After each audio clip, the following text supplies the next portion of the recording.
గుంటూరు జిల్లాలో ఫ్లెక్సీల వివాదం నెలకొంది. హిందూ కాలేజ్ కూడలి వద్ద ఏర్పాటు చేసిన ఫ్లెక్సీలను తొలగించడంపై కాంగ్రెస్ నేతలు ఫైర్ అయ్యారు. ఇవాళ గుంటూరులో షర్మిల పర్యటన సందర్భంగా స్వాగత ఫ్లెక్సీలను ఏర్పాటు చేశారు హస్తం నాయకులు. అయితే ఫ్లెక్సీలను మున్సిపల్ సిబ్బంది తొలగించారు. దీంతో ఫ్లెక్సీలు ఎలా తొలగిస్తారంటూ మండిపడ్డారు పార్టీ నేతలు. వేరే పార్టీలకు సంబంధించిన ఫ్లెక్సీలను ఉంచి కాంగ్రెస్ ఫ్లెక్సీలు మాత్రమే తొలగించారంటూ మండిపడ్డారు.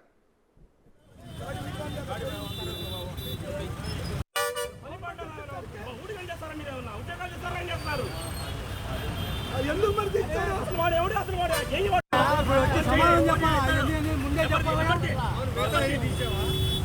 5 మళ్ళీ ఎందుకు తీయించాము